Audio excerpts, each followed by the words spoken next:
where they can be cooking, they can be meeting with their families, they can be working with the kids, but now they've shown up for you because of your work. So we really appreciate that.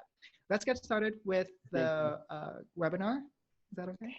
Can I Yes, ask? please. Yes. Yeah, can I ask folks to also use the VirtuEL hashtag out on Twitter, because we're collaborating here in the chat, and Jana is very active on Twitter, so she might go afterwards and do a search and see the questions she might not have been able to see, or just the comments. They're very lovely comments, so we would ask that you guys keep interacting. And then Irina has this VirtuEL chat going on all week long about this topic. So we would invite y'all to come out there as well. And the reason why we're hosting this is because we know of all these conferences that have been canceled. Raise your hand if you've have been canceled by, yes, or can't attend, yes. And yet we thought about, you know what? Yes, we have these cancellations, but that doesn't mean we cannot learn and collaborate with each other. And the same thing is with kids. We know that kids are not physically with us, but that doesn't mean they can't learn. And we know that we can't collaborate with teachers physically, but that doesn't mean we can't work together. So we are here to really remind you that there are 3 years worth of conferences with expert teachers, researchers like Jana Echavarria, and next week we have Andrea Hagenfeld and Maria Dove who will come, or Andrea will, and that's about scaffolding, that's about teacher collaboration. So we would just want to show you that we're here for your learning and to support your development, to add toolkits to your tools to your toolkit. So we're going to let Irina go ahead and lead the discussion, because she's been leading the slow chat this week, and she presented in VirtuEL last year. So Dr. McGrath, do you want to take it away? Yes, thank you. Well, first, Jana, it's a great honor to have you as our guest speaker today. I know that you are a professor emerita at California State University, Long Beach, and you are a founding researcher of the SIOP model. You published over 60 books and articles, and that's impressive. You have presented your research in the US, England, South Africa, Spain, and I think it's Macedonia. Yes. And please correct me if I'm wrong, but you also serve as the ELL expert for the US Department of Justice on the Lau versus San Francisco United School District case. Right. I was one of the experts over the years on very long-standing that we did wrap up. That was a landmark case for English learners, and I continue to work with the Department of Justice. I'm just one of the experts for them, which is great. It's great. It's a great opportunity, and it gets me into classrooms, and so I love that kind of work. It's just awesome and very impressive. So in your keynote, you mentioned reading as one of the most important skills for academic success, both in first language and L2 environments. So what advice can you give to EL teachers about teaching reading in general? Well, I think, in some respects, this is timely because just as with this devastating coronavirus that we're all living with right now, science is informing practice, and we're looking to science as to what we do. And even though it's not always appealing, sometimes something else seems more exciting, appealing, another way, like throwing a big party with all of your friends. We know that you're not going to get the same outcomes as if you follow science. It's the same thing with reading. We have a body of research that tells the best teach reading. It's used, fundamentally throughout the world, a way of in many countries in how to teach reading. And so the same thing applies. We need to have science inform our practice. And even though other things may seem very appealing, if we don't have evidence that work with kids, it's really doing a disservice to students.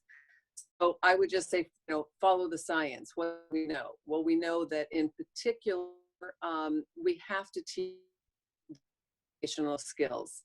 We want students to love reading. We want them to be able to read independently, but they really can't, you know, you're not going to love something that you can't do well. You know, if you don't know how to play the piano, to have somebody standing over you and making you do it every day with no teaching, you know, you're not going to love. Readers are the students that are going to love reading. Need to teach those foundational skills. So I would just say that's kind of a general what to do about reading, is that we really need to, and we need to look at the research on English learners in reading too. And so that's important, because although individuals do learn to read in much the same way, there are certainly considerations for our English learners when teaching reading. They obviously have to comprehend what is being taught. There's much more emphasis on building language, vocabulary, and so comprehend with if they don't understand the words. So I just wanted to mention, in fact, with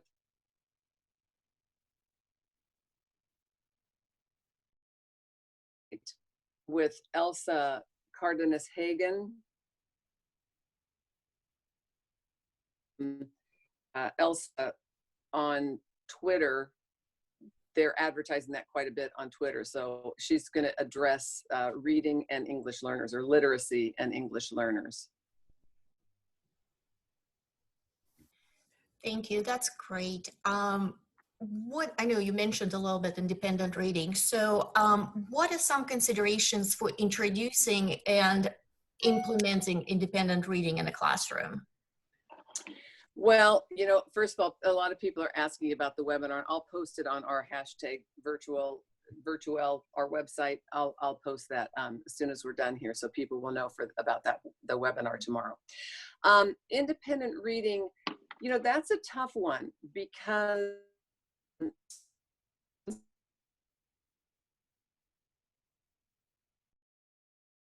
have observed lots and lots of classrooms where there's independent reading going on. And I have the privilege of being able to observe objectively, so I can walk around and see the students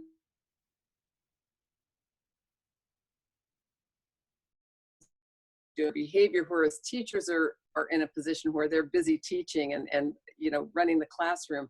What I have found overwhelmingly with English learners is that it's very difficult for them to do independent reading, completely independent reading, if they're beginning speakers or beginning readers. And of course, we know that we can have beginning readers, beginning speakers at any age. So I'm not necessarily talking about K2, K3, because of our newcomers and SLIFE students and so forth.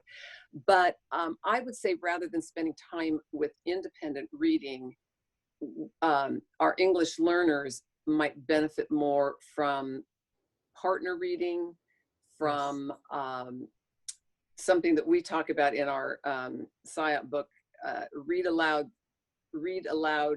think aloud, which that students chunk. They work with partners and they chunk text. One student will read, the other one, they'll stop, they discuss it, get clarification, and then move on. And we actually have a nice video of that, and the students saying that really, really helps them understand. And one student, in fact, said, this was, I think, a high school student, said, I never thought that I could read, and I really started learning reading this week when we did this process. So it was very gratifying to see. So there are a lot of other sorts of activities. Of course, I would say during independent reading time, because certainly there are many, many students that can read independently. I'm not saying that, you know, you should not have any independent reading, but for our English learners, they can only read independently at their reading level. And if they are at very beginning levels and they're given 40 minutes for independent reading or 30 minutes for independent reading, obviously there's going to be a lot of off task. So I would see, while other students are reading independently, maybe the teacher pulling a group of to the table and working more intensively with them on their reading and just even language development. So as you're talking, I'm thinking about how can I incorporate this idea with COVID-19. So I'll just share with everyone as well. The way that I'm doing it is I'm going to get Epic. Right now, Epic Books is free, 40,000 books online with kids, for kids, so you can just set them with accounts. What I'm doing is that I am actually, it gives kids reading levels, Fontes and Pinnell reading levels, and it gets age levels, and the kids can self-select. And on the platform, you can go and see kids how many books they're reading, how fast they're, not fast they're reading, how many pages they're flipping, which books do they abandon. And what I'm doing is I'm thinking if I don't have beginners, so I don't have beginners, I have phases 3, 4, and 5 in Rita. If I was to have beginners, this is what I would do. I would schedule a Google Meet with kids. I would open the book and we would read together, just like Dr. Jana is saying. So the kid who is phase 1 or phase 2, I would maybe have them all come online, maybe 3 of them. We would be at a small group chat together, not a group chat, a live video conference with Google Meet. Then we would read together. I would read a page, they would read a page. And then Katie Topple has another wonderful way. She uses Book Creator and she records she types the text and she records the text for kids, and then kids can click on it and the words can come out as if she's reading it. And then she can give them practice to do that too. So I'm just applying what you're saying. That's my job for this webinar. So what a great idea. Exactly. Don't let beginners just sit, read for 40 minutes that they don't know how to read. Read with them. And you could do that virtually. If you know how to use Epic, please add, because I noticed that people are saying, I use Epic too, yay. Thank you, Jen. Yeah, that's great. That's great. Yeah, I'm trying to read some of the comments as we're talking. Yeah, so like I say, I know that there are people that, you know, follow a reading process where there's a lot of independent reading. And in fact, when I interview teachers, I'll say, well, what about your English learners? And they say, oh, I meet with them individually once, sometimes twice a week. And I'm thinking, how does someone learn to read with 15 minutes, 20 minutes of instruction a couple of times a week? And as I say quite often, you know, our English learners are the kids that can least afford wasted instructional time. If they're already trying to learn the language, they are not at grade level at reading. If they're not at grade level at reading, we need to double down, right? We need to spend a lot of time teaching those foundational skills, advancing their vocabulary so that they can read with fluency, they can read with comprehension. And I mean, that's our ultimate goal. Thank you, Jana. Do you have any favorite reading strategies? It could be reading comprehension or fluency, any favorite ones? I think that, you know, our PLN often posts really wonderful ideas about that. I would say I have to give a shout out to my co-author, Mary Ellen Vogt, because she developed a really effective reading strategy called Squeepers, SQPR2RS. You can find it on the SIOP website. And in fact, you can find good instructional videos as well. So just FYI, siop.pearson.com. But you can download Squeepers from the website. And it's, I have to actually look at it because I can never remember all the steps, but it's to, first you survey the students, you know, preview or scan, which we know from research that that's an important thing to do. Then they come up with questions. You can have students work together in groups to come up with questions together about, you know, what they think that, what the questions that they have about it, and then predict. And then of course you read and then respond to it and then summarize. And again, this can be done individually, can be done with the teachers scaffolding, or it can be done with partners in small groups. And so they're getting that language, they're reading the passage, they're understanding what the reading is about, because obviously there's a lot of content and information we want our students to learn as well. And so that's a really nice strategy. You know, reciprocal teaching has a good research base. So those are a couple of different strategies that I like. What's the survey part?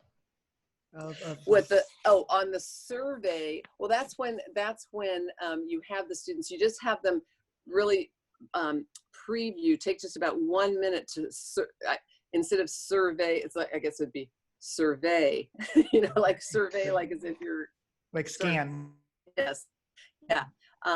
Because when you look at research on what good readers do, they do that kind of thing. Everybody on this webinar, we do that. We look, you know, what book do we want? We kind of thumb through it. We look at the title. We're doing these kinds of reading strategies all the time, but they're so natural to us that we don't think about it. But what we know and what the research tells us is that a lot of our students just approach a text and they don't even realize strategies exist, right? They just think everybody else looks at a book and magically can read it.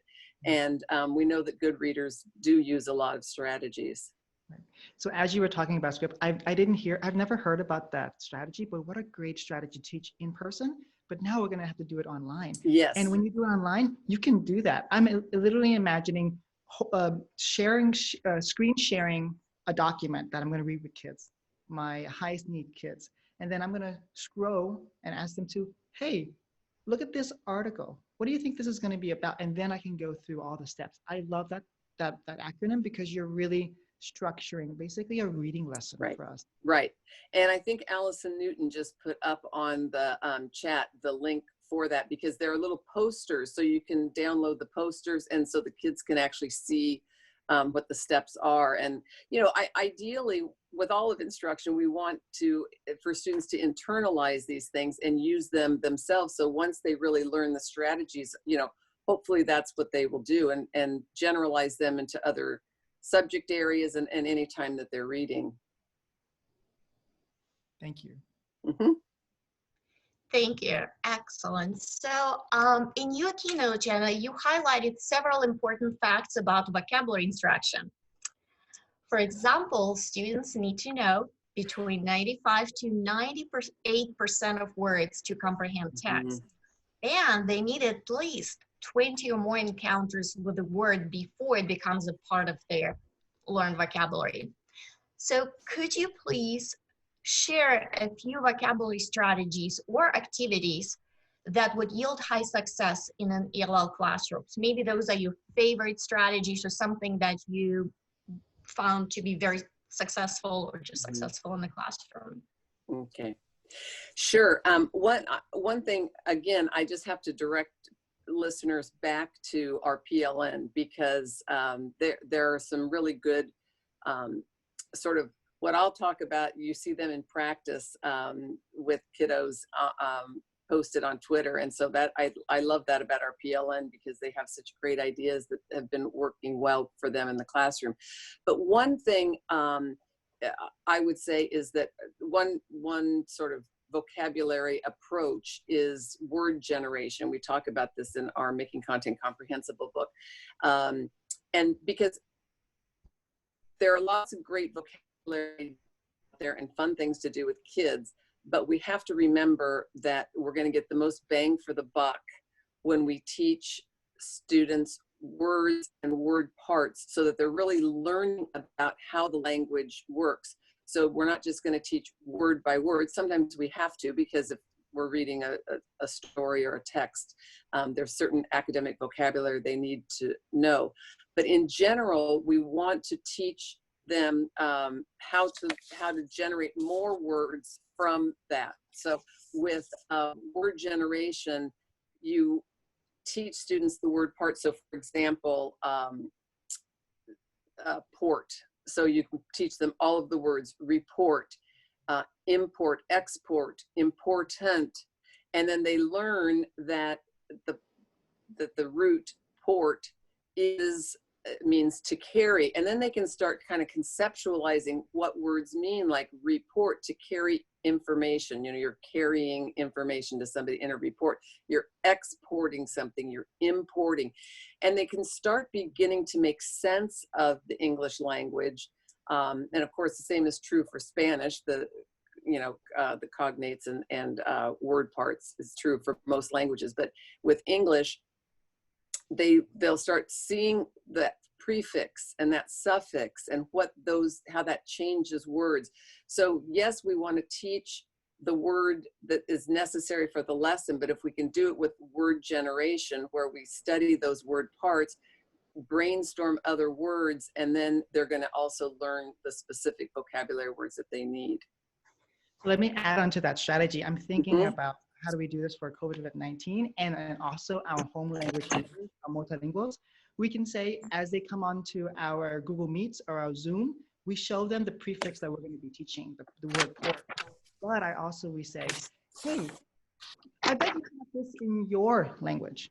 For example, I speak a lot of, I speak Lao, and if I was working with my Lao kids, I would be showing them a lot of the words that have prefixes. For example, anytime the word jai, which means heart, it's connected to emotions. So I start off with that, and I would put up all the words that has the word jai in it, and I say, what do you notice about that? Oh, well, we noticed that jai means connected to emotions.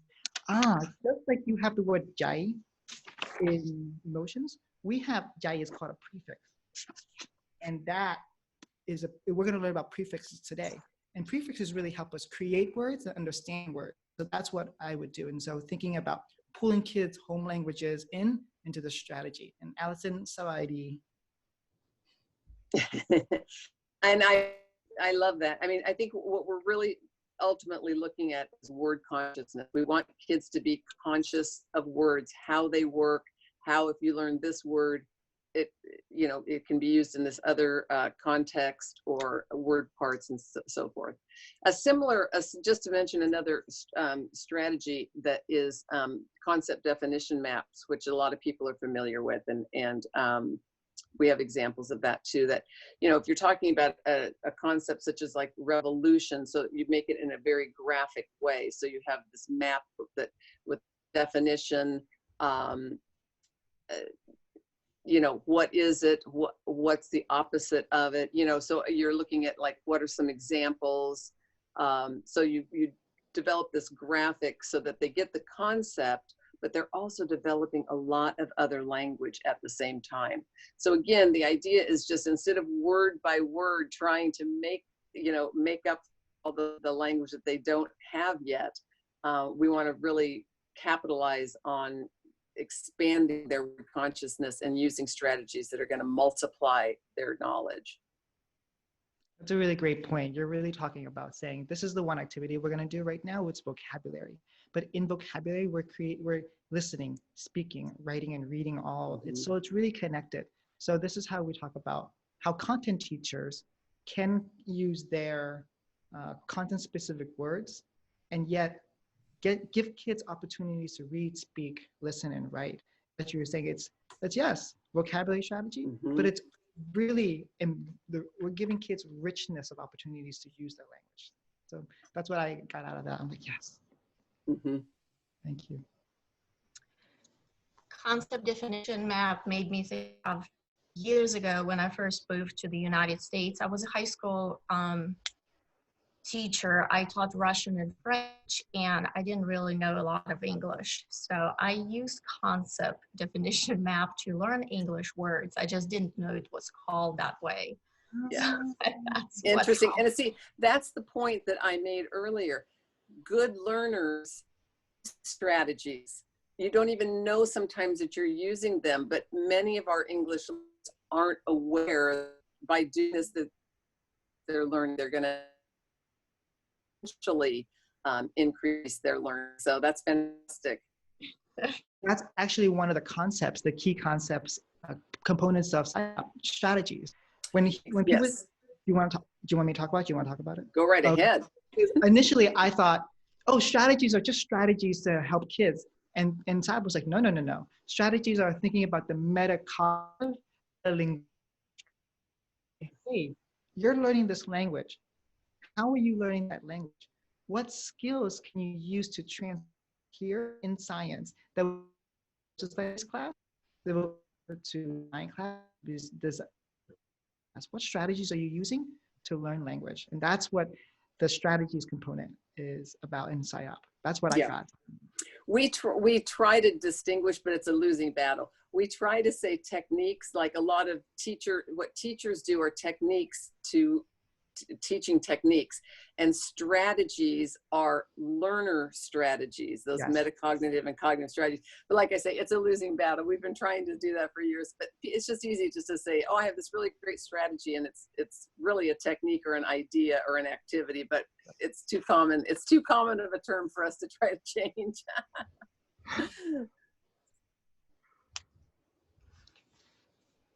Right. I have another question. Oh, great. So the ELL population, we know it's rapidly growing, and so is the number of teachers who work with English learners. So the SIOP model, a well-known model that builds on so many effective research-based practices. So Jana, could you please talk about the SIOP model and highlight a few components for us, for new teachers and veteran teachers? Sure. Well, to sort of give you just an overview of it, you know, I'm a big proponent, and some of the facilitators on here know this. I love supporting other people's work, you know, and there's so many good, you know, good books, good resources out there for vocabulary ideas, I'll say techniques, you know, and different kinds of things. But I think the strength of SIOP is that it pulls everything together in a coherent way, because you can have a really nice writing lesson that you do, or you know, you like to use word generation or concept definition map. Terrific.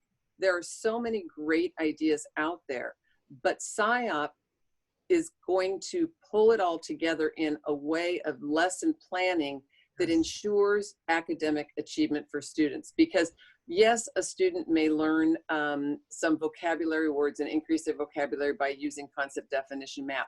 But unless during the lesson, and our research and others' research has bore this out, that you really have to have all of these 8 components, which for those of you who aren't familiar with SIOP, it starts with just lesson preparation, right? We want to have, what is the goal? What is the content objective for this lesson? What is it that I'm going to focus in on? And by the end of this lesson, now a lesson can be 2 days, 3 days, or just one period. But at the end of this lesson, what are these students going to know and be able to do that they weren't able to before we started teaching this, or maybe know and do better? Okay, they're going to improve.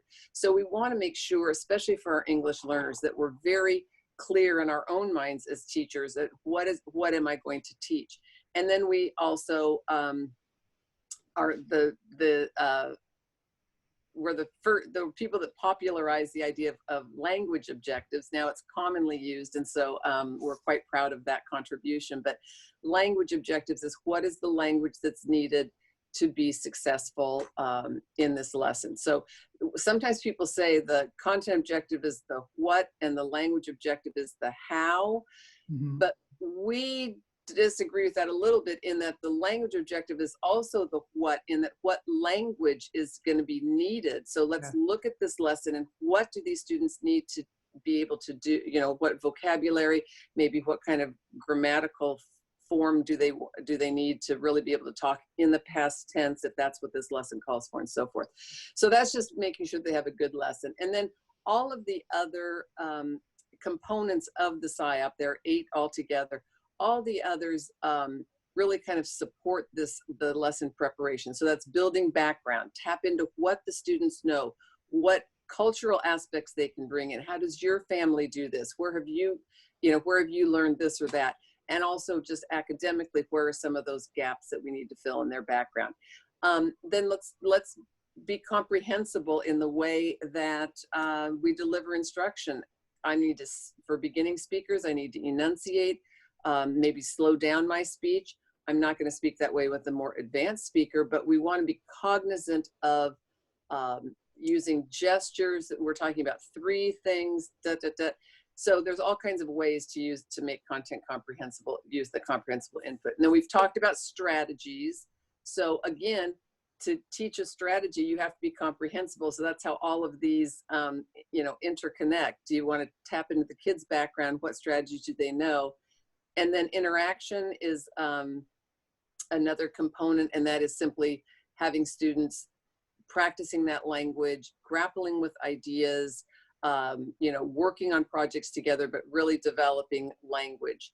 And then we have practice and application, because it's so important for students to have that repetition, practice, and apply, because we want this learning to be relevant and meaningful for them. And so we give them opportunities to take this information and do something with it, practice and apply. And of course, undoubtedly, they're going to be interacting while they're doing that, and so forth. And then the lesson delivery component just ensures that we plan this nice lesson. Does the teaching reflect that content and language objective? I mean, do I actually, like I say, at the end of the lesson, I can say, well, yes, this is what we've done. The activities, the content, all were in support of students learning that content and language objective. And then review and assessment, it's the 8th component, but certainly is not the last thing to do, because you can start a lesson off by reviewing, you can assess their knowledge with a fun sort of some kind of a game, some kind of response. So there's lots of ways to review. And of course, throughout the course of a lesson, we want to be making sure that students are comprehending. And then, you know, one fun thing that a lot of teachers do is at the end of the lesson, they review with the students. Here is the content objective. Here's the language objective. Did we meet that objective? And teachers have told us that when they start practicing that as a regular part of their practice, the students pay more attention. They're more engaged throughout the lesson, because they want to be able to like catch the teacher, maybe not, you know, at the end saying, well, no, you didn't do this, or yes, you did this. So it makes a nice kind of a dynamic in the classroom as well. So that's a really quick overview of the model, but you can see by these various components, you know, other people have really nice ideas for how to get kids to interact and how to make things comprehensible, and some great graphics. I mean, Ton is terrific with all of his graphic, you know, things. I mean, it's wonderful. So it's not to say use SIOP instead of other things. It's take all of these wonderful resources that we have about teaching English learners, but use the SIOP as the framework to make sure, because ultimately we want students to be improving their language, improving their achievement, and that's what the research has shown that SIOP does. Right. That's what, when I asked you to come on to the podcast, you just made sure, you said, please make sure we have people who are really verified and who have trained in SIOP, because we don't want people just to go off and have their own interpretation of what that means. For example, strategies is not just strategies. It's about, the metalinguistic strategies, the techniques for getting kids to think about how is language doing? What is language doing? So that's what we're saying with, please read the books. If you're new to SIOP, the one book that I love the most is the one that you wrote, Jana. It's called No More Low Expectations for English Learners. That is like the manifesto for our field. It is a short baby book, but it just grounds all the practices for the SIOP components, which you have said in the VirtuEL conference. You said that the SIOP framework is a framework for lesson planning, lesson delivery, and lesson reflection. Right. So we really, go ahead. No, I was just going to say, right, and I know you love that book, and I'm glad, and it's so accessible, because like he says, it's a very small book. You can read it in one evening, but it's really intended just to whet people's appetite, because to practice, well, I think personally, to be an effective teacher, you really need to understand like why you're using this technique here and this vocabulary there. And I have to put the plug in right now, the Making Content Comprehensible book is really the one that explains what the SIOP model is. It gives examples of how to do it. It gives examples of teachers that you can rate to see, are you doing it or not? And so we, you know, that's the main SIOP book. We have lots of other supplementary books, but I would encourage people to take a look at the Making Content Comprehensible book as well. We're going to end this conference with this webinar with this, but we first want to thank you so much for giving of your time, but also your body of work. I really do mean it. If it was for you, I would be still advocating for pulling kids out and not letting them go into science classes and saying they don't need PE. they need English intensive classes with me. And so I would say that we've never met each other, and when I started reading your book years ago, you directly had an impact on my teaching. So you don't know my kids, but because of your work with the other authors, you're directly in my class. So this is what I think was saying. Thank you. Thank you everyone for taking time to facilitate, to participate, and I really look forward to the slow chat as well. I'll jump on there and make some comments. Could we end with this interactive activity? So everyone, just don't leave yet. This is what we want you to do. There's a red, a yellow, and a green light. So a red light is something that you're going to stop doing based upon what you saw from this webinar. You can type in red light. A yellow light is something that you're going to start questioning about your practice. You can type that in there. And then a yellow light is something that, from this webinar, I'm going to do as much as possible. For example, a green light is have kids who are beginning readers come sit with me during independent reading time, and I read with them. So why don't you just type your things, and we'll just do 2 minutes of this, and then we'll have Jana go, because I know that